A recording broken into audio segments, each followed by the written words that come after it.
His final photograph showed the killer just before the flash went dark. Welcome to Marple Casebook.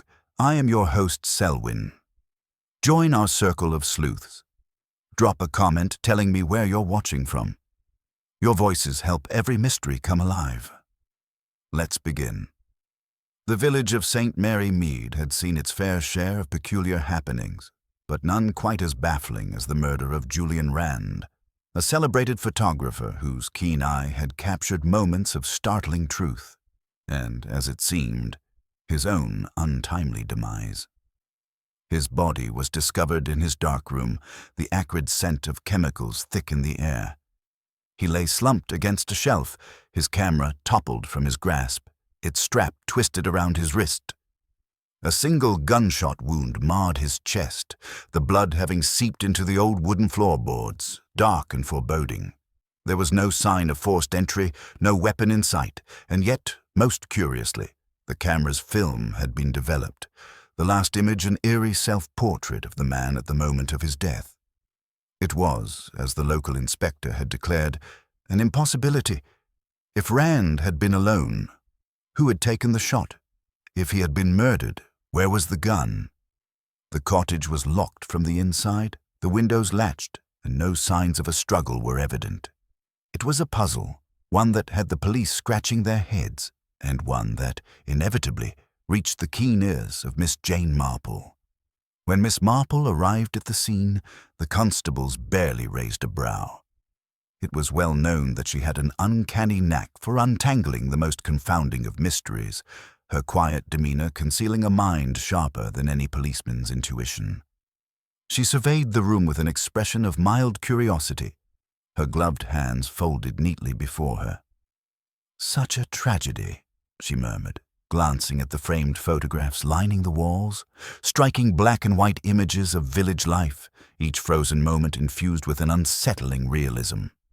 And yet, one cannot help but feel that Mr. Rand himself has left us a clue. Inspector Garrow, a stout, no-nonsense man with an ever-furrowed brow, sighed heavily. "If you mean that last photograph, Miss Marple, I assure you it only deepens the mystery." He gestured to the grainy print now pinned to the evidence board. It showed Rand standing precisely where his body had been found, an expression of mild surprise on his face, as if he had just noticed something unexpected. The exposure had captured the very moment of his death, but there was no sign of his killer. Miss Marple leaned closer. "Tell me, Inspector, was the film developed posthumously?" Garrow nodded. "The lab confirmed it was processed after his death. That's the damnedest part. Someone must have developed it, but no one entered or left the cottage. His assistant, young Stephen Blake, swears the door was locked when he arrived that morning." "How very peculiar," Miss Marple mused. Her eyes drifted to the camera, which had been placed carefully on a nearby table. And the camera, was it found exactly as it is now? Yes, tangled around his wrist, no sign of any struggle. Miss Marple turned to the body, now removed, but leaving behind the telltale imprint of where Rand had fallen. "You mentioned no weapon was found." "None. No gun, no knife. Nothing." A thoughtful silence settled over the room as Miss Marple took in the elements of the crime scene. The shuttered windows, the locked door, the camera, the developed film. Her keen eyes moved from one to the other, knitting together the fragments of this peculiar puzzle. Then she smiled. "I do believe, Inspector, that our dear Mr. Rand has left us the answer, after all." Miss Marple took a delicate step closer to the camera, her gaze lingering on its position.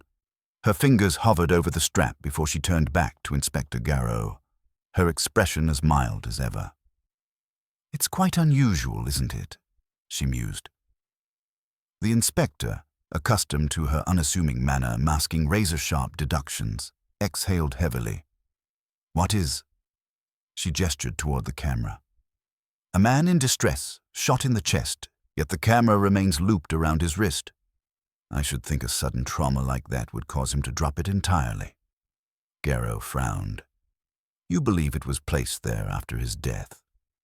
"Not necessarily, But if we assume Mr. Rand was alive when the photograph was taken, and if he developed the film himself before being shot, then we must consider an oddity.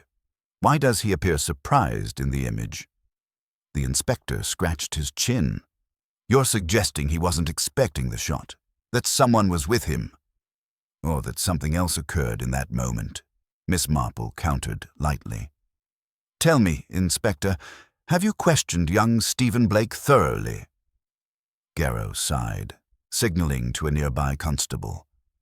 Blake, get in here. The door creaked open, and a nervous young man stepped inside, his hands fidgeting at his sides. Stephen Blake, Julian Rand's apprentice, was barely 20, with an angular frame and the tense energy of someone who had seen more than he wished to admit. His eyes darted from the inspector to Miss Marple before settling on the floor. You were the first to find him? Miss Marple asked gently. Yes, ma'am. I knocked. He never locked the door during work hours, but it was bolted from inside. I had to force my way in, and then he swallowed hard. There he was. You say Mr. Rand never locked the door during the day? Never. Miss Marple exchanged a glance with Garrow. And the key? Where was it found? The inspector's frown deepened. Still in the lock, on the inside. How curious, Miss Marple murmured. So the door was deliberately secured after the murder, and yet there was no way for the murderer to leave. Blake shifted uneasily. There's something else, he admitted, his voice barely above a whisper. It's about the camera. Garrow straightened. Go on. Blake hesitated, then blurted out, the roll of film, when I checked the developing tray, it wasn't the one we used the day before. Miss Marple tilted her head. You're certain? Positive. Mr. Rand always labeled his negatives, and yesterday's work was a series of portraits for a client. The roll in the tray had none of those, just that one image. And he wouldn't have used a fresh roll for a single photograph. Miss Marple's eyes gleamed. Then someone must have replaced the film after his death. The room fell into silence, broken only by the ticking of the clock on the mantel.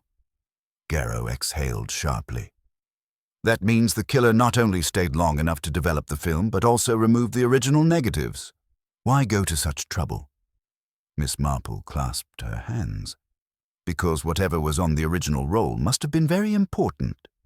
Blake's face paled. He must have photographed something he wasn't meant to see. Precisely, Miss Marple said with quiet certainty. Which means, dear Inspector, that this was not a random crime. Mr. Rand was killed to ensure that photograph never saw the light of day, but the killer made one error. They left behind a different clue. A false one, yes, but a clue nonetheless. Garrow's jaw tightened. Then we need to find out what was really on that missing film and who would kill to keep it hidden. Miss Marple nodded. And we must do so quickly, because I fear that whoever orchestrated this is quite meticulous, and meticulous murderers rarely leave loose ends for long. Would you like me to continue? Miss Marple adjusted the lace cuffs of her gloves, her sharp eyes flickering toward young Stephen Blake. He was still pale, his hands trembling slightly at his sides. She regarded him with the gentle air of a kindly aunt, though her mind moved swiftly, cataloguing every nervous tick, every flicker of hesitation in his voice. You must have known Mr. Rand quite well, she said softly. As his apprentice, you would have spent a great deal of time with him. Blake swallowed, nodding. Yes, I owe him everything, really. He took me in when no one else would, taught me everything about photography. His voice wavered, but there was no falsehood in his grief. I can't believe he's gone. You were here yesterday, were you not? Yes, ma'am, all afternoon. We were developing portraits for Mrs. Webb. She was supposed to pick them up today. Miss Marple's expression remained serene. And when you left? Blake hesitated. He said he wanted to work late. That wasn't unusual. I offered to stay, but he told me to go. He exhaled, rubbing his arms as if cold. If I'd known. Did he seem troubled, anxious? Blake glanced at the inspector, then back at Miss Marple, uncertainty flickering across his face. Maybe. He was quiet, more than usual. Kept looking at one of his prints, but when I asked, he brushed it off. Said he was just tired. Miss Marple's interest sharpened. A print, you say? Do you recall what it was? Blake shook his head. No, he put it away before I could see. Inspector Garrow, who had been listening with folded arms, let out a slow breath. So we're looking for a missing photograph and a missing roll of film. If we find one, we may find the other. Miss Marple gave a thoughtful nod. And we must also consider who else knew that Mr. Rand had been working late. Was it common knowledge? Blake hesitated again, but before he could answer, there was a sharp rap at the door. A constable stepped in. Sir, Mrs. Webb has arrived. She says she was supposed to collect her photographs today, but she also claims she saw Mr. Rand late last night. Miss Marple's expression remained unchanged, but her mind quickened. How very interesting, she murmured. Moments later, Mrs. Webb entered, a tall, poised woman in her late 50s, impeccably dressed and exuding the air of someone accustomed to being listened to. She glanced at the small group, then addressed Garrow directly. I heard what happened. It's absolutely dreadful. Garrow gestured for her to sit. You told my officer you saw Mr. Rand last night? Yes, quite by accident. I was on my way home from the vicarage. My sister had taken ill, and I stayed with her until late. As I passed Mr. Rand's cottage, I saw the light still on. Miss Marple's voice was warm, almost absent-minded. You didn't stop to say hello? Mrs. Webb hesitated. No, I assumed he was working. I did, however, see someone else approaching his door. A ripple of interest passed through the room. Garrow leaned forward. Who? She pursed her lips. I couldn't say for certain. It was dark and they were in a hurry, but I do know it was a man, wearing a long coat and a hat pulled low. Miss Marple's fingers tapped lightly against her handbag. Did you hear anything? Only muffled voices. It sounded tense, but I didn't think much of it at the time. Garrow scribbled something in his notebook before narrowing his eyes. Why didn't you come forward sooner, Mrs. Webb? She stiffened slightly. I didn't realize it was important. It was only when I arrived today and heard about his murder that I remembered. Miss Marple smiled kindly. Memory can be so peculiar, can't it? Often, the most significant details slip away until something calls them back. Mrs. Webb shifted in her seat. Yes, exactly. Miss Marple noted the slight strain in her voice, the too eager nod. It was not outright deception, but the woman was withholding something. The door opened again, and another constable entered, speaking quietly to Garrow. He turned back to the group, his face darkening. That's interesting. Mrs. Webb, you said you didn't stop at Mr. Rand's door. That's correct. Then why did my men find your handkerchief inside his cottage? A flicker of panic crossed her face before she quickly regained composure.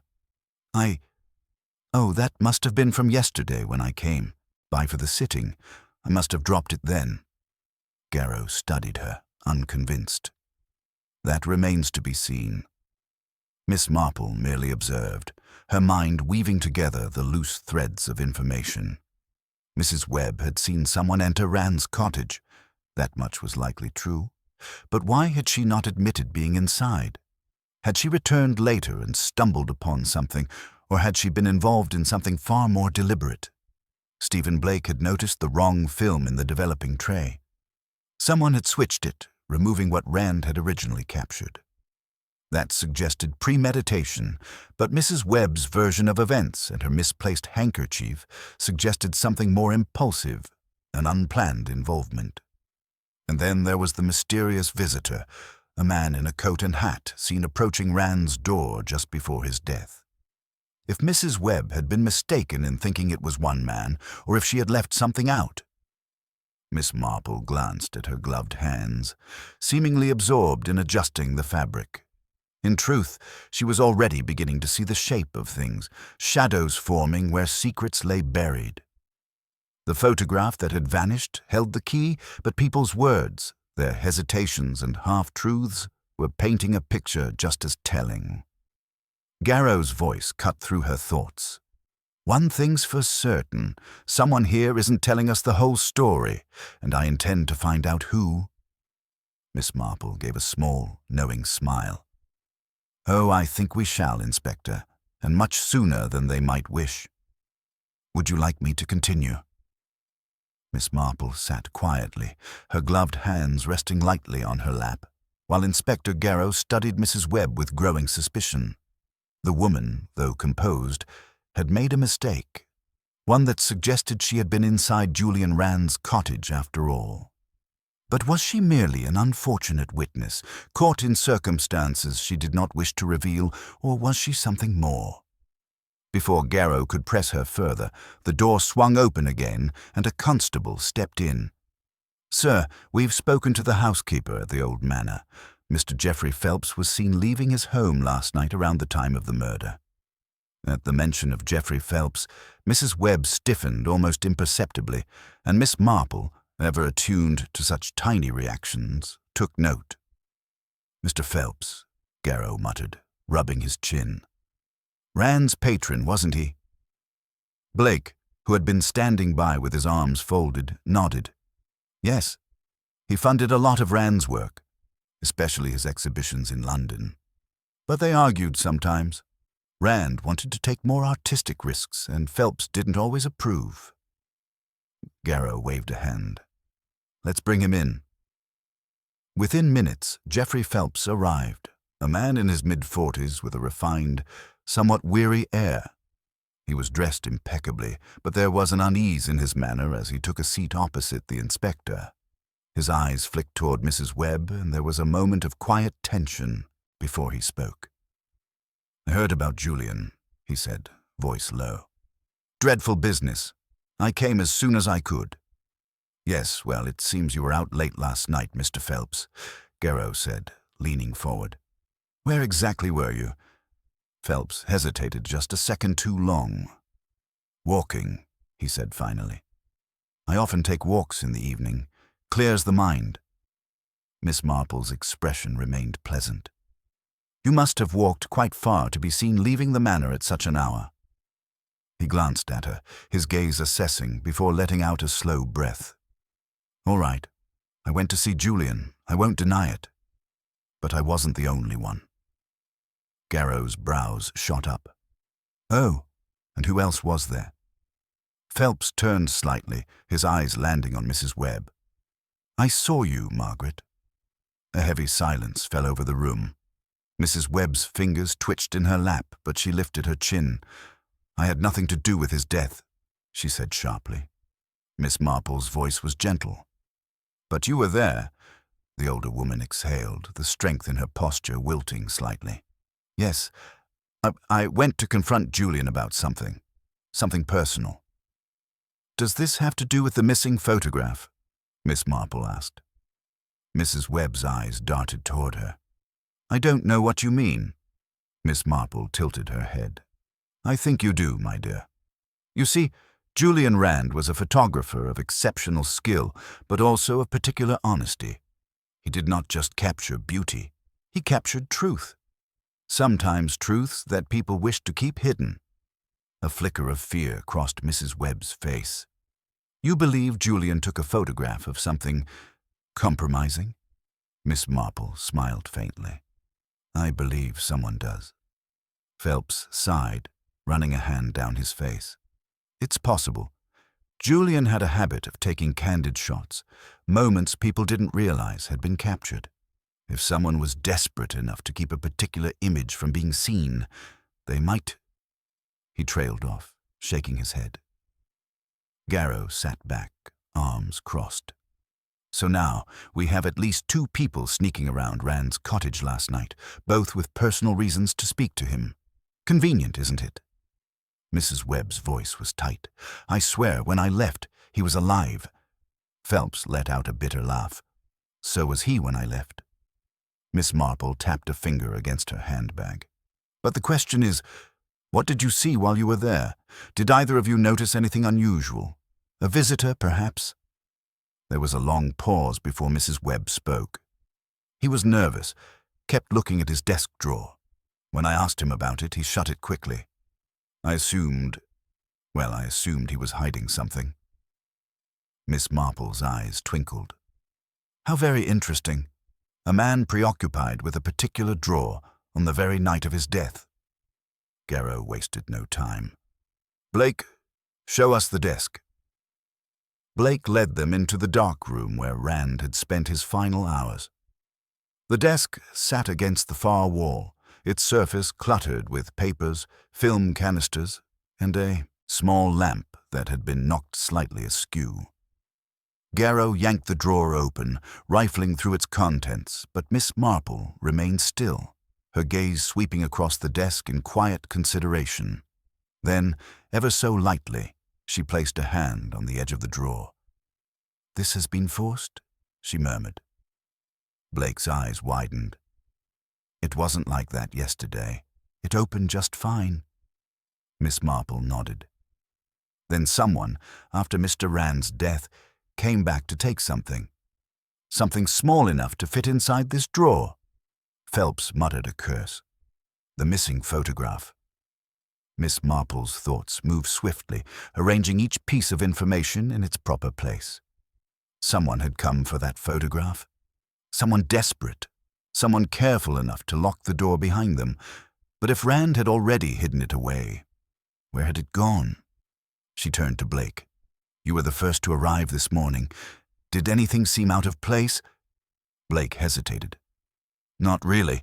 I mean, except the camera." Miss Marple's interest sharpened. "What about the camera?" Blake frowned. "It was on the floor, the strap wrapped around his wrist. But Julian never handled his camera that way. He always put it back on its stand." Miss Marple's expression did not change, but inside, a realization was forming.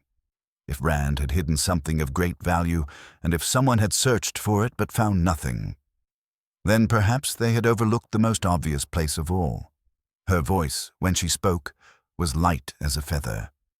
"Stephen, my dear, would you be so kind as to fetch that camera?"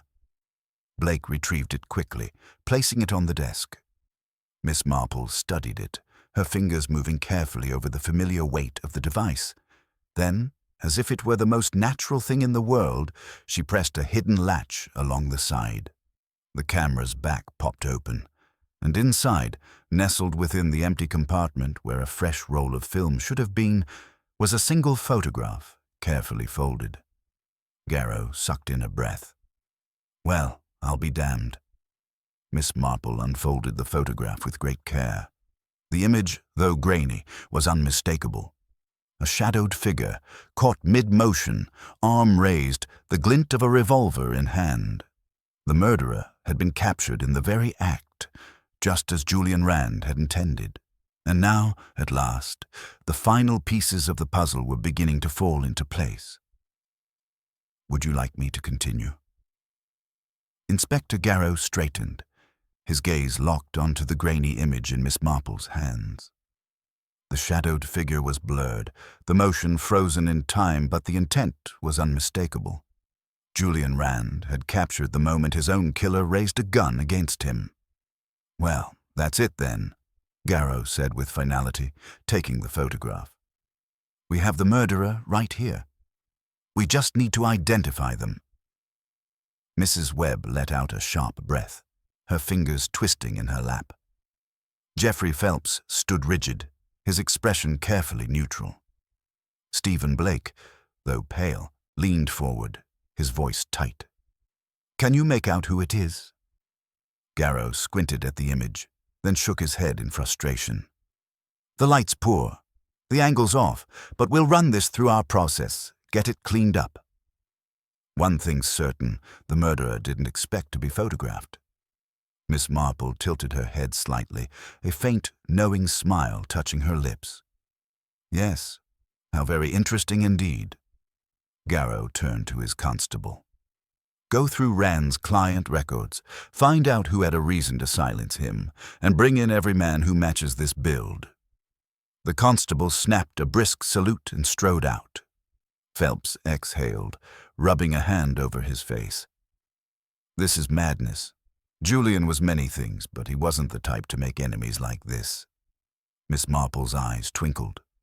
Oh, but that's where you're mistaken, Mr. Phelps. An artist's work is not merely paint or film, it is truth. And truth, when revealed, is often quite dangerous to someone. A few hours later, the constables returned with their findings. A name emerged from the records, one that carried weight in the village. Henry Lovell, a businessman with rumored ties to less than reputable dealings. We've confirmed it, Garrow announced. Rand photographed Henry Lovell arguing with someone at the Blue Boar Inn 2 nights before his murder. Lovell was seen near Rand's cottage last night. He has no alibi. Blake let out a low whistle. Lovell has a reputation. If Rand had something on him, I wouldn't be surprised if he wanted to shut him up. Garrow's expression was triumphant. It all fits. We'll bring him in. Miss Marple, however, did not share the inspector's satisfaction. She sat perfectly still, her hands resting lightly in her lap, her mind spinning through the details, carefully separating fact from assumption. The evidence against Lovell was compelling, but something was wrong. The photograph. It was too convenient. If Rand had taken this at the moment of his death, how had the murderer not realized? Would a killer, knowing they had been captured on film, truly leave without destroying the evidence? And why had the camera been left with Rand's body, almost as if it were waiting to be discovered? She glanced at Blake.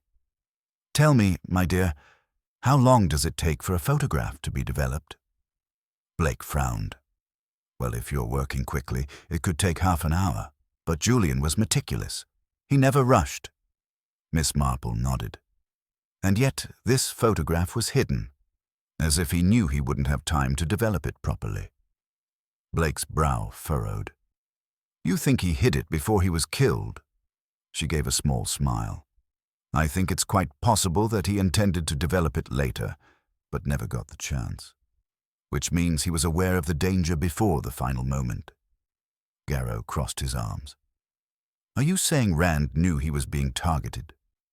Miss Marple's expression remained serene. Not only that, Inspector. I believe he may have known who his murderer was, and that this photograph, rather than condemning the guilty, is pointing us in entirely the wrong direction. Garrow stiffened. You're saying this image is a red herring? Miss Marple folded her hands neatly. I'm saying, dear Inspector, that sometimes a piece of evidence is too perfect. If the murderer truly feared being captured on film, why would they leave this behind? Unless, of course, it was precisely what they wanted us to find. Phelps let out a breath. Then the real killer. Miss Marple's eyes flickered toward the others in the room. Is still among us, watching, waiting to see if we take the bait. A heavy silence fell over them. Outside, the wind rattled against the windows. Mrs. Webb's hands trembled in her lap, though whether from fear or something else, Miss Marple could not yet say. Blake looked ill, his mind racing through the implications. Phelps, ever the picture of control, had gone unnaturally still. The wrong man was about to be arrested, and the true murderer. Miss Marple had the distinct feeling they were not finished yet. Miss Marple sat in the armchair, her eyes twinkling with quiet amusement as Inspector Garrow continued to sift through the files.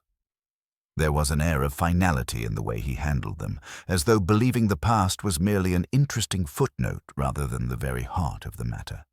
But Miss Marple knew better. The past was never truly buried, and if one looked carefully, it had a way of leaving its fingerprints on the present. She turned to Geoffrey Phelps, watching as he carefully avoided meeting her gaze. He had been the patron of Julian Rand's most controversial exhibition, the one that had led to a scandal years ago. And now, Rand was dead, silenced before he could expose something, or someone, once more. Miss Marple's voice was light, conversational, as if they were merely discussing the weather. "Tell me, Mr. Phelps, you must have seen many of Julian's photographs before they were ever displayed. Did he ever ask for your opinion before choosing which ones to exhibit?" Phelps hesitated for the briefest of moments. "Of course, I funded some of his work. He valued my judgment." "How fortunate," Miss Marple mused. "Then you must have had the opportunity to advise him against showing certain photographs, ones that might have caused difficulties for certain individuals." Phelps's fingers curled slightly against his knee. "I never interfered with his artistic choices." Miss Marple gave a gentle smile. "But you could have, had you wished to." A flicker of tension crossed his face, but before he could respond, Miss Marple turned her attention to Stephen Blake. "And you, dear boy, you were one of his closest friends. Did Julian ever mention someone pressuring him about a particular photograph?" Blake frowned. He was always vague about it. He said once that there were people who didn't like being watched, but he never named names. "Interesting," Miss Marple said softly. "Because you see, Mr. Blake, people are creatures of habit. A man who has once used a photograph to expose someone will do so again, whether consciously or not. It becomes part of him, part of how he sees the world, and that means—" She trailed off, her eyes moving toward Mrs. Webb, who had remained uncharacteristically silent. The older woman's hands were tightly clasped, the skin white at the knuckles. Miss Marple studied her with mild curiosity. "Oh, my dear, how thoughtless of me. You must be exhausted. It's been such a trying day, hasn't it?" Mrs. Webb started slightly, then forced a tight smile. Yes, it has." "Would you like a cup of tea?" Miss Marple asked pleasantly. "I always find that a warm drink soothes the nerves." The offer seemed to catch Mrs. Webb off guard. She hesitated, as though unsure of the correct response. "No, thank you. I should be going soon." Miss Marple tilted her head. "Oh, but surely you'd want to know if the wrong man is about to be arrested." A hush fell over the room. Phelps shot a sharp glance toward Miss Marple, but she ignored him. Her attention remained fixed on Mrs. Webb, whose fingers trembled ever so slightly.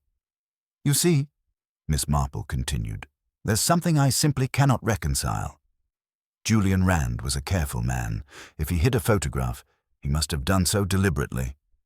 But what if the photograph we found wasn't the one he was hiding?" Blake blinked. "What do you mean?" Miss Marple gave him an encouraging smile. "I mean, dear Mr. Blake, that perhaps the true clue is not the photograph at all, but the absence of the one Julian truly wanted to protect." A beat of silence. Then Garrow spoke, his voice low. "You think someone switched them?" Miss Marple nodded. "Oh, I do, because consider the facts. Julian Rand was a photographer who had captured something dangerous before. If he had done so again, he would have taken precautions. He would have ensured that the incriminating photograph was hidden somewhere only he could retrieve it. And yet, the one we found was so convenient. Left in his drawer, easily discovered, pointing us directly toward Henry Lovell."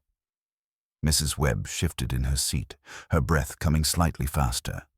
Miss Marple's eyes never left her.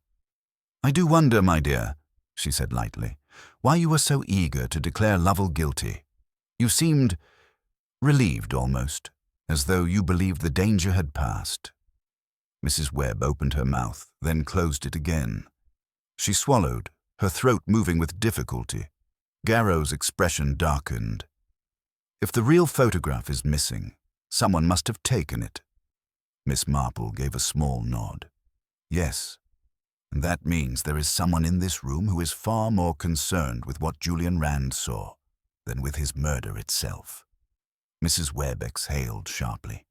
"This is ridiculous. What are you implying?" Miss Marple's voice was calm. "I'm implying, my dear, that if we were to search your belongings right now, we might find a photograph that tells a very different story than the one we have been chasing." A sharp intake of breath. Phelps turned toward Mrs. Webb, his expression suddenly unreadable. Blake looked stunned. Even Garrow seemed momentarily taken aback. Mrs. Webb's lips parted, but no words came. A faint tremor passed through her, and for the first time, true fear flickered in her eyes. Miss Marple folded her hands. "I do believe we are much closer to the truth now." A tense silence filled the room as Mrs. Webb's breath came in shallow, uneven gasps. The others watched her closely, waiting for a response, but none came. Miss Marple remained perfectly composed, her gentle blue eyes never leaving the trembling woman before her. Inspector Garrow's voice broke the quiet. "Mrs. Webb, I believe it would be best if you allowed us to search your belongings." Mrs. Webb's hands clenched at her sides. "You have no right." "We have every right," Garrow said firmly.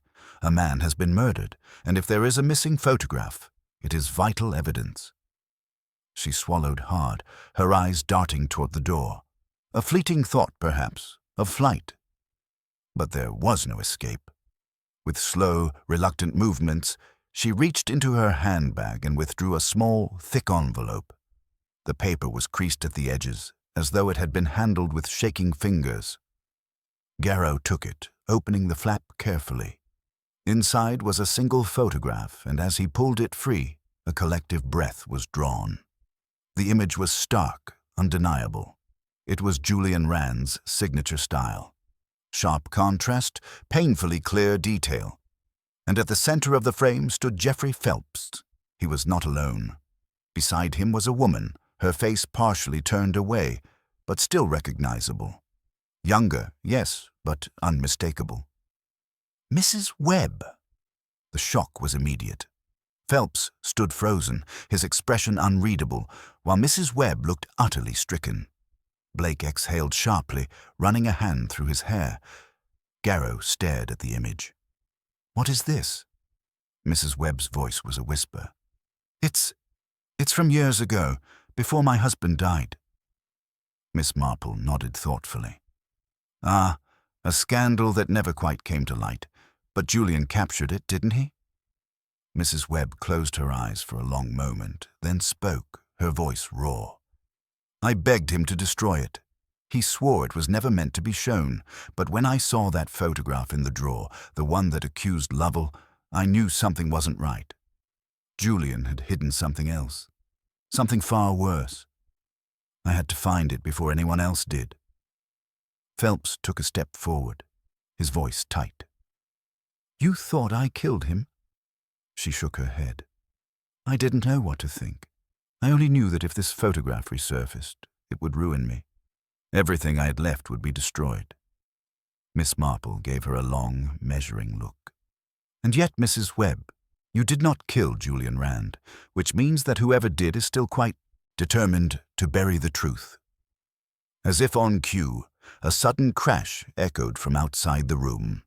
The sharp sound of splintering wood and hurried footsteps sent a jolt of alarm through the group. Garrow was the first to react, moving swiftly toward the noise, the others following close behind. They reached Rand's darkroom just in time to see the last remnants of destruction. The cabinet that had been meticulously locked earlier was now forced open, its contents scattered across the floor. More significantly, the negatives, hundreds of them, were gone. Blake cursed under his breath. Someone just destroyed every piece of evidence Julian had left. Garrow turned to the constable standing guard outside. "Did you see anyone come through here?" The man looked flustered. "No one passed me, sir. I swear it." Miss Marple moved carefully toward the remnants of the cabinet, her eyes sweeping over the broken wood, the scattered papers. "Not all evidence is in what is lost," she murmured. "Sometimes it is in what remains." Her fingers brushed against a fragment of paper, half buried beneath the wreckage. She lifted it delicately. A torn corner of a photograph, blackened at the edges as though it had been set alight but abandoned before the fire could finish its work. She turned it over, and there, though small, was a fragment of a face. A shadowed figure, just enough of an outline to suggest movement, urgency. a hand raised in a defensive gesture. Garrow peered over her shoulder. "That could be anything." Miss Marple smiled faintly. "Oh, Inspector, but it isn't anything, is it? It is the last thing Julian Rand ever saw through his lens." Blake's voice was hushed. His murderer. Phelps exhaled slowly. "But if the killer was desperate enough to break in and destroy the negatives, that means—" Miss Marple nodded. "They know we are close, and they are afraid." Garrow straightened. "Then we need to move quickly, before they find a way to disappear for good." The room still carried the acrid scent of burned paper, the remnants of Julian Rand's photographic records, now reduced to ash. Miss Marple's fingers lingered on the charred fragment of the last image he had taken, her sharp mind sifting through the implications. The murderer had acted swiftly, with intent, not simply to cover up a past crime, but to silence any future discoveries. Before she could voice her next thought, a cry rang out from the hallway. It was sharp, panicked, a woman's voice. The group moved at once. Inspector Garrow pushed through the doorway first, his hand instinctively going to his holster. Miss Marple followed more steadily, her gaze already searching for the source of the commotion. Mrs. Webb stood at the base of the stairs, her face pale, her hand pressed against the banister as if to steady herself. "He's dead," she whispered. "Geoffrey Phelps. He's dead." A stunned silence gripped the house. Then Garrow was moving again, 2 constables in tow taking the stairs 2 at a time. Blake followed, his journalist's instinct urging him forward. Miss Marple did not rush, but there was a new urgency in the way she walked, a quiet understanding that this was no coincidence. They found Phelps slumped at the small writing desk in his guest room, his head tilted unnaturally, his body unmoving. A single lamp flickered beside him, casting long, ghostly shadows along the walls. Garrow bent over the body, his fingers searching for a pulse, but the look he exchanged with the others confirmed what they already suspected. Geoffrey Phelps was gone. Blake exhaled sharply. But how? He was downstairs barely 10 minutes ago. Miss Marple stepped closer, her sharp eyes scanning the scene. The glass of whiskey at Phelps' elbow was nearly empty, the amber liquid still swirling faintly from a recent movement. Beside it, an uncapped bottle, half full, unassuming. Poison. Mrs. Webb covered her mouth with her hands. But that means... She stopped, unable to finish the thought. Miss Marple turned to Garrow. "No forced entry, no sign of a struggle. The murderer had access to his drink, Inspector." Garrow's jaw tightened. "Someone in this house." Blake swore under his breath. But why kill Phelps now? He wasn't even the prime suspect anymore. Miss Marple's expression did not waver. Because he knew something. Or perhaps because he was meant to be a distraction. Garrow frowned. A distraction from what? Before she could answer, another sound cut through the house. A crash, followed by hurried footsteps. The distinct thud of a door slamming shut. Garrow was already moving, calling to the constables as they rushed down the corridor. The group followed the noise, their footsteps echoing in pursuit. The sound had come from the back of the house, near the old conservatory where Julian Rand had once worked. Miss Marple was the last to enter, and what she saw made her pause. A window stood open, the cool night air stirring the curtains. A figure had fled, leaving nothing behind but a faint set of muddy footprints leading away into the darkness. Blake looked toward Garrow. Someone ran, but why now? Miss Marple turned her gaze toward the shadows beyond the window. Because they realized their plan had failed, and they are getting desperate. The night air seeped through the open window, carrying with it the distant rustling of branches and the hurried retreat of unseen footsteps.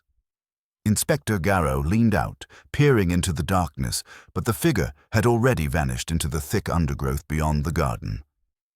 "Blast it," he muttered. "They're running because they know we're close." Blake, still breathless from the chase, turned to Miss Marple. "You said the killer was getting desperate. Phelps' murder, the stolen negatives, and now this. What exactly did they miscalculate?" Miss Marple's eyes swept the room, lingering on the small details. The half-drawn curtains, the overturned chair near the writing desk, the tiny smudge of something dark on the door frame. She moved closer, pressing a gloved finger against the mark, then peered at it thoughtfully. "Soot," she murmured. Garrow frowned. "Soot?" She nodded. "Not from the fireplace. This is finer, more delicate, the kind that clings to hands after handling old photographic negatives." Blake's brow furrowed. "But the negatives were burned?" Miss Marple's expression did not waver. "Not all of them." A sudden hush fell over the room as her words settled in. Blake exhaled slowly. "So the murderer didn't destroy every piece of evidence, just the ones that could incriminate them." "Precisely." She turned toward the small writing desk, where Phelps' lifeless form still rested. Her keen eyes traced the surface, noting a faint indentation on the blotter beneath his unmoving hand. She carefully lifted the paper, revealing an outline pressed into the fabric beneath, a rectangle.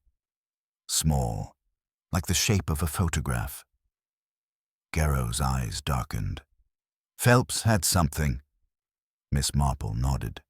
"And someone killed him for it." Blake ran a hand through his hair. "But if the photograph was important enough to kill over, why not take it with them?" Miss Marple's lips curved in the faintest smile. "Because, Mr. Blake, the killer could not find it."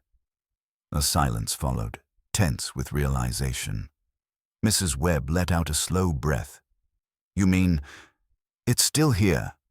Miss Marple gestured toward the desk.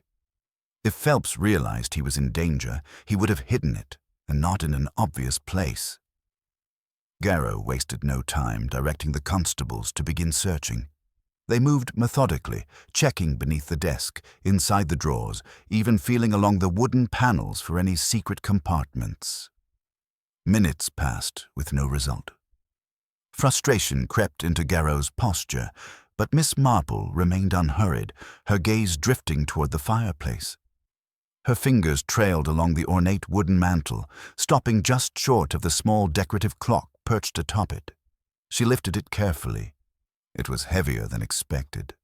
A moment later, her fingers found the slightest ridge along the base. With a delicate twist, the bottom panel slid open, revealing a thin envelope tucked inside. She withdrew it and turned toward the others. The room held its breath. Inside was a single photograph. Garrow took it, holding it up to the light. The image was grainy, but unmistakable. Julian Rand had captured his own murderer. A figure, partially in shadow, loomed at the edge of the frame. Their face was turned, just enough to show the sharp angle of their jaw, the unmistakable line of their profile. Blake's breath hitched. Good God! Mrs. Webb swayed where she stood, as though the weight of the revelation had struck her physically. Garrow's grip tightened on the photo. "We know who the murderer is." Miss Marple's expression remained calm, but there was a quiet certainty in her voice as she said, "Yes, Inspector, and I do believe they are still in this house." A tense silence settled over the room as Garrow held the photograph up to the dim light, the grainy image revealing the unmistakable profile of a person who, until now, had merely been a piece of the puzzle rather than the answer to it. Miss Marple studied the faces around her, watching the flickers of recognition, of concealed panic. Some swallowed hard, others drew breath through their teeth, but one face remained unnaturally still. Mrs. Webb had gone rigid, her hands clasped tightly at her waist, as if forcing herself not to reach for something, perhaps the instinct to flee, perhaps the compulsion to deny what was now undeniable. Garrow stepped forward. "Mrs. Webb," he said slowly, "would you care to explain why your face appears in a photograph taken moments before Julian Rand's death?" For a long, suspended moment, she said nothing. Then her lips parted in a whisper. "That's impossible. Blake let out a breath.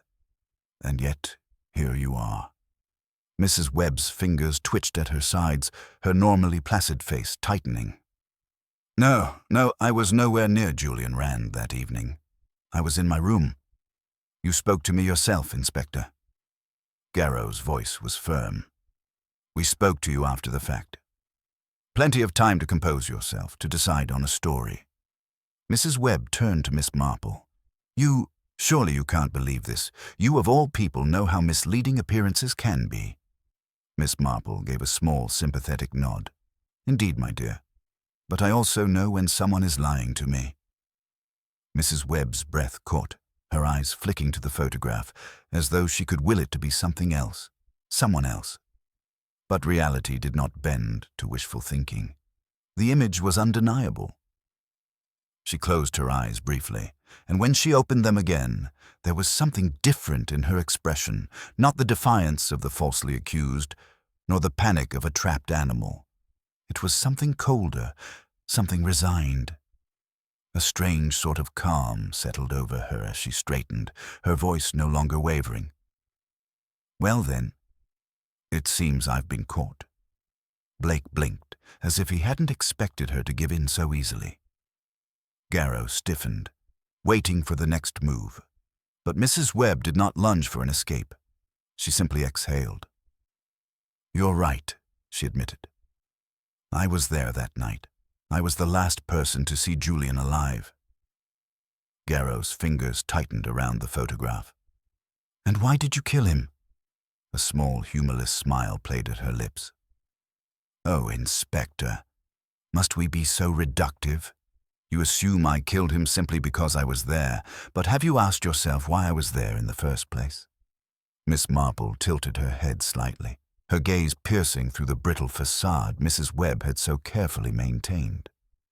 Perhaps you should tell us. Mrs. Webb let out a soft laugh, though it held no real amusement.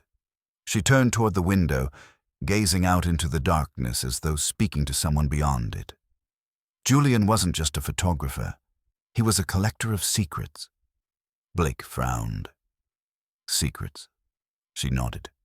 He had a talent for seeing what others missed, and not just through a camera lens. Her voice took on a distant quality, as if recalling something long buried. He had a way of noticing people's weaknesses, their vulnerabilities, and he kept records, meticulous records. Miss Marple's eyes flickered with understanding. Blackmail. Mrs. Webb turned back, her smile growing wider. Oh yes, Miss Marple. Julian was a blackmailer, and a rather gifted one at that. A murmur swept through the room. Blake shook his head. But he was so well-liked. People respected him. Mrs. Webb's expression softened into something almost pitying. Mr. Blake, respect is a mask people wear.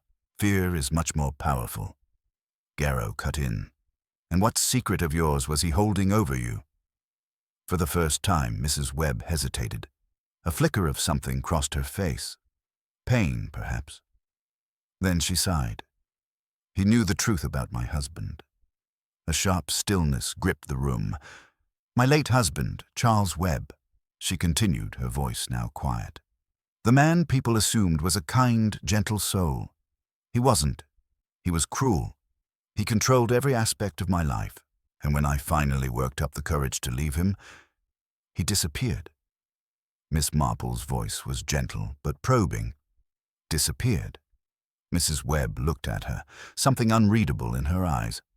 That's what people said, yes. A knowing hush fell. The implication was clear. Blake exhaled. You killed him. Mrs. Webb did not deny it. He would never have let me go. I knew that. So I made sure he couldn't stop me. Garrow's jaw tensed. And Julian Rand knew? She nodded.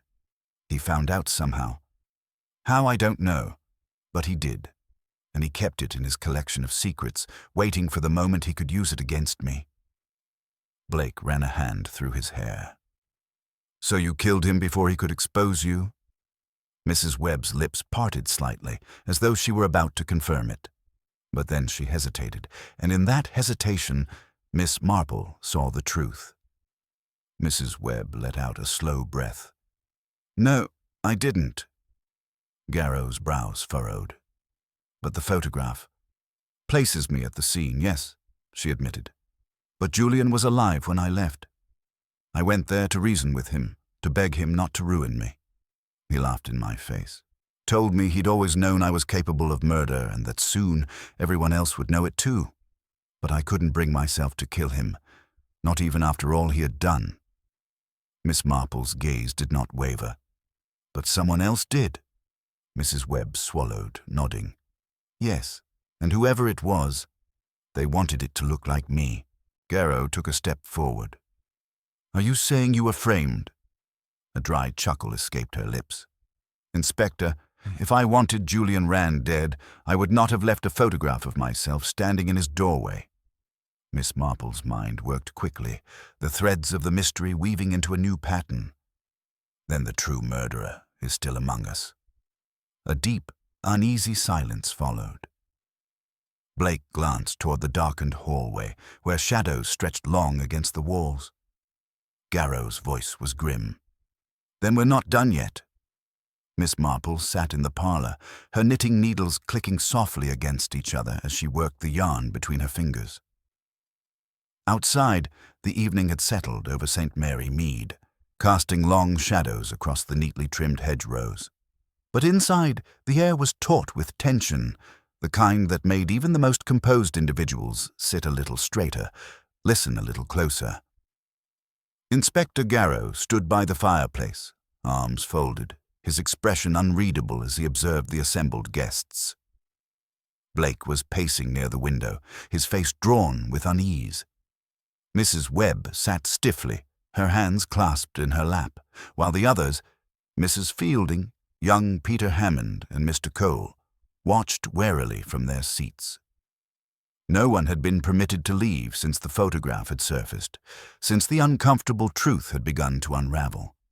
They were all here because Miss Marple had insisted upon it. She had promised the inspector that this was the moment they had been waiting for, that the final piece of the puzzle had already fallen into place. All that remained was to draw the culprit out.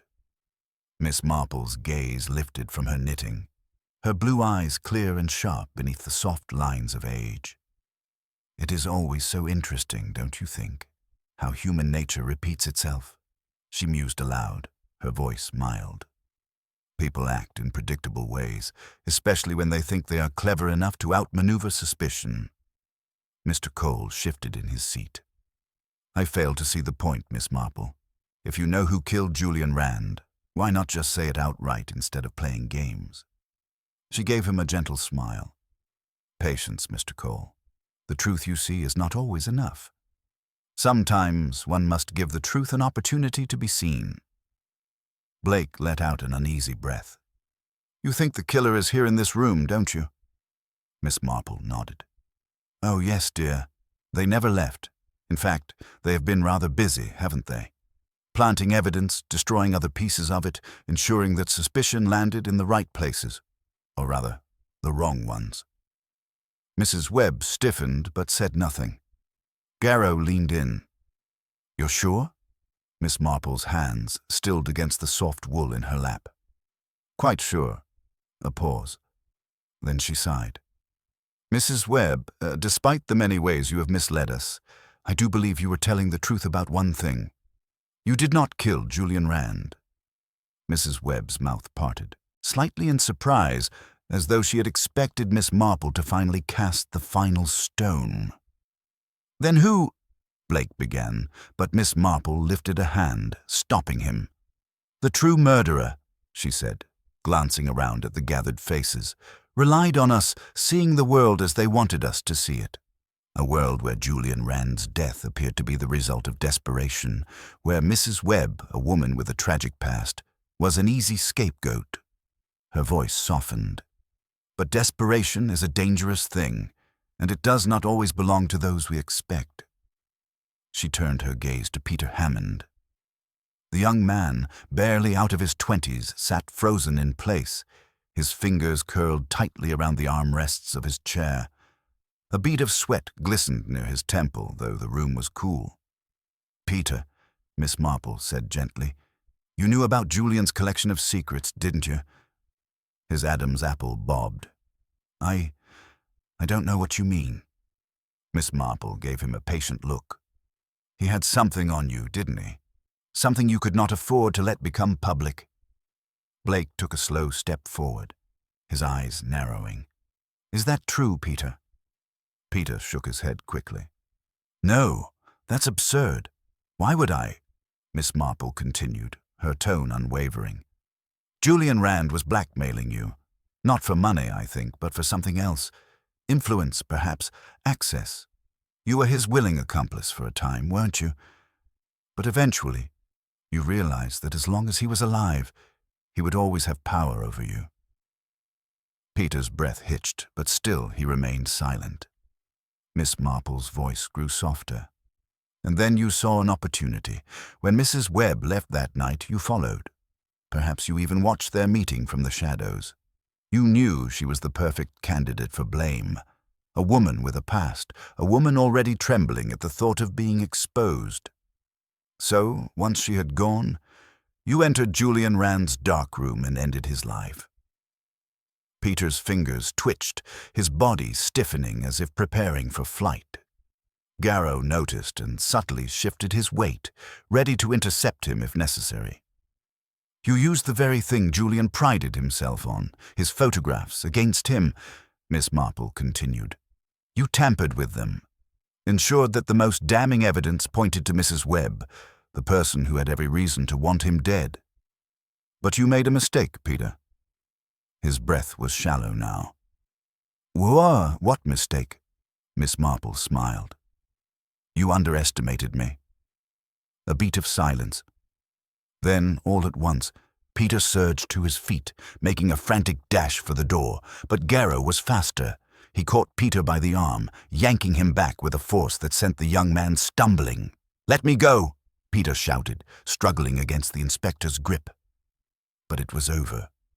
The fight left him within seconds, his body sagging as the weight of his capture settled in. His head dropped forward, breath heaving. I had no choice, he muttered hoarsely. He wouldn't let me go. Miss Marple sighed, setting her knitting aside as she rose from her chair. We always have a choice, dear boy, but some are easier to live with than others. Peter Hammond, once so careful, once so certain he had woven the perfect web of deception, now stood exposed in the lamplight, no longer the hunter, but the hunted. Garrow turned him toward the door. You have a great deal to answer for, Hammond.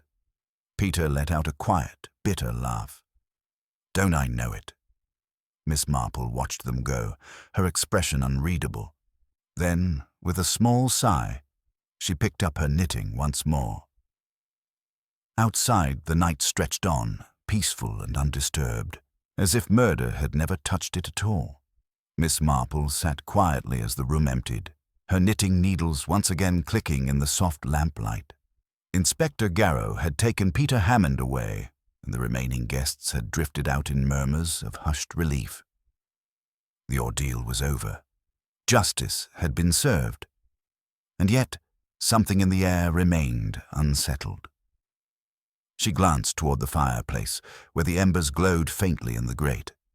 It should have been satisfying, that moment of resolution when Peter's carefully woven deception unraveled. But there was a lingering detail, a whisper in the back of her mind that would not allow itself to be silenced. A familiar sensation, one she had learned long ago to trust. She set her knitting aside and rose, crossing the room to where Mr. Cole remained seated, watching her with quiet interest. The others had left, but he had lingered, his sharp eyes missing nothing. You're troubled, Miss Marple, he observed. She gave him a small, knowing smile. Oh, I do dislike loose ends, Mr. Cole, and I fear we may have left one untied. He arched a brow. I would think you'd be pleased. You were right about Hammond all along.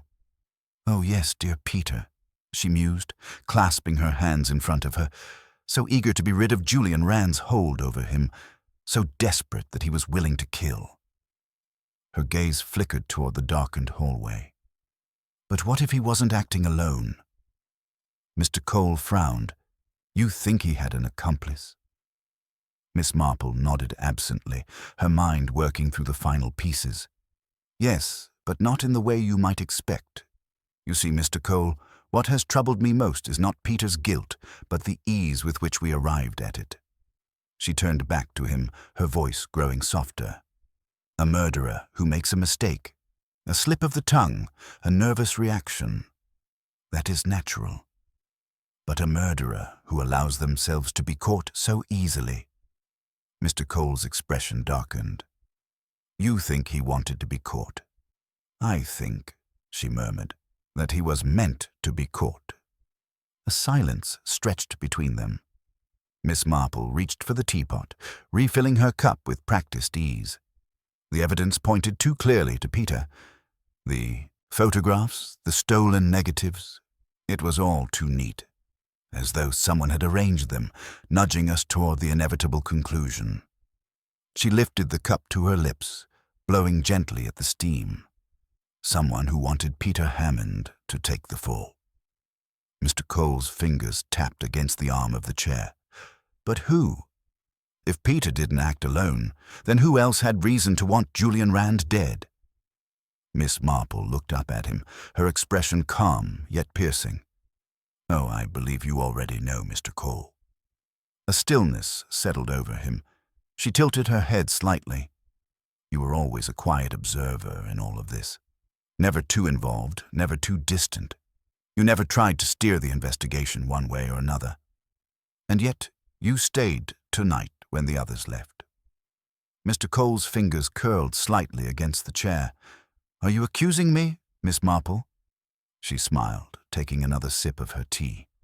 Oh, not of murder, dear. No, I believe that crime belonged to Peter, but I do believe you had a hand in guiding him toward it. A flicker of something, amusement perhaps, crossed Mr. Cole's face. He exhaled softly, shaking his head. You truly are remarkable. Miss Marple set her teacup down. It was you, wasn't it? You knew about Julian Rand's blackmail. You knew Peter was drowning in fear, desperate for a way out. And so, you gave him one. She clasped her hands gently. Not with direct instruction, of course. That would be far too crude. But with suggestion, perhaps an offhand comment about how people like Julian never stop, how they never let go of their power over others.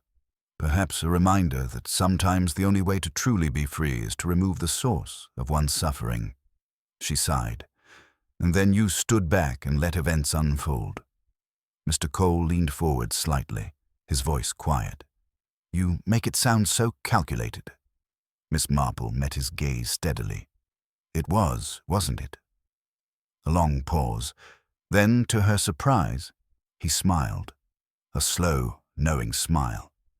You're right, of course, he said, leaning back against the chair. I didn't kill Julian Rand, but I knew Peter would, and I let him. Miss Marple's hands remained folded in her lap. Why? His smile faded slightly. Because Julian Rand ruined lives, and because Peter, well, Peter wasn't the first. There were others before him, others who suffered under Julian's games. I simply saw the inevitable coming and made sure it happened in a way that tied itself up neatly. Miss Marple exhaled softly. And you would have let an innocent woman take the blame? He tilted his head. Would she have been innocent? She might not have wielded the knife, but she would have thought about it. If Peter hadn't done it first, perhaps she would have. Miss Marple studied him for a long moment. Then finally she rose to her feet. You are a dangerous man, Mr. Cole. He gave her a wry smile. And yet I suspect you won't be telling Garrow about this conversation? She sighed, gathering her knitting. No, I imagine there wouldn't be much point. Peter was the one who killed Julian Rand, and he will pay for it. She walked toward the door, pausing only briefly to glance back at him. But I do hope, Mr. Cole, that you do not make a habit of nudging others toward such drastic solutions. Mr. Cole smiled, but said nothing. Miss Marple stepped out into the night, the chill air wrapping around her as she made her way down the quiet lane. The case was closed, and yet she knew that justice did not always come in the way one expected. And sometimes, the most dangerous criminals were the ones who never dirtied their own hands at all. Miss Marple walked slowly down the lane, her steps measured, her thoughts heavy with the weight of what she had just uncovered. The case was over, or so it would seem to Inspector Garrow and the others. Peter Hammond was behind bars, Julian Rand was dead, and the world had moved on. But something still clung to the night air, a shadow that refused to be dispelled. She reached the garden gate of the inn where she was staying, and paused, glancing back toward the grand house behind her. The lamps in the study still burned, casting long, distorted shadows against the curtains. Mr. Cole was still inside, a dangerous man indeed. She stepped inside the warmth of the inn, nodding politely at the drowsy clerk behind the counter before ascending the narrow staircase to her room. The moment she shut the door behind her, she let out a breath, her sharp blue eyes narrowing as she settled into her chair. She had been right about everything. It was Mr. Cole who had guided Peter Hammond toward murder. He had not wielded the knife himself, but he had shaped the path, planted the thoughts, and allowed the inevitable to unfold. And yet there was no way to prove it. No direct evidence, no confession that would hold in court. A man like that, one who understood the power of influence, of silent manipulation, would never be caught. She stared at the small writing desk in the corner, where a few loose sheets of hotel stationery sat neatly stacked. After a moment's hesitation, she rose and moved toward them, picking up a pen. There were other ways to deliver justice. Some did not require the law at all. She began to write. The morning air was crisp as she walked toward the village square. A small group had gathered near the station, speaking in hushed voices. Inspector Garrow was there, speaking with one of his officers, his expression unreadable. He caught sight of her and gave a stiff nod. Miss Marple. She returned the gesture. Inspector. Garrow glanced at the letter she had handed to him moments earlier, his fingers folding the edges slightly as he considered her words. This is quite the accusation, he said finally. Oh, it is no accusation, she corrected gently. Simply an observation. A man who influences a crime without committing it is not easily caught, but that does not make him innocent. Garrow exhaled sharply. You truly believe Mr. Cole pushed Hammond toward murder? She smiled slightly. Oh, I do not believe it, Inspector. I know it. Garrow studied her for a moment before shaking his head. But there's no case against him. No, she agreed. But there are other forms of justice, Inspector. The truth, for instance, is a powerful thing, and once it is spoken aloud, it tends to follow a man like a shadow. She turned her gaze toward the far end of the square, where Mr. Cole now stood by the carriage house, speaking with the innkeeper. He was leaving. His bags were already packed. Perhaps he had suspected Miss Marple would not let things rest. He must have felt her eyes on him, for he turned slightly, meeting her gaze across the distance. There was no surprise in his expression, only understanding, and perhaps the faintest hint of amusement. She inclined her head ever so slightly in farewell. He did the same. Then he stepped into the carriage, and just like that, he was gone. Miss Marple turned back toward the inspector, offering a pleasant smile. Now then, Inspector, I do believe I shall take my tea. Garrow sighed. I suppose you will be leaving us soon then? She chuckled softly. Oh no, Inspector. I think I shall stay a little longer. Because justice had been served, in its own way. And yet there was always more to watch for, more to observe. Shadows had a way of shifting, and Miss Marple had always made it her business to notice what others ignored. And so, with a final glance toward the empty road, she went in search of her tea, her mind already turning toward the next puzzle waiting to be solved. Miss Marple sat by the window of the quaint village inn, stirring her tea with a slow, rhythmic motion. The morning air was crisp, carrying with it the distant chatter of villagers and the occasional clip-clop of a horse-drawn carriage along the cobbled streets. She had planned to leave soon, but something held her here, an unfinished thread dangling in the air. The case was, for all intents and purposes, closed.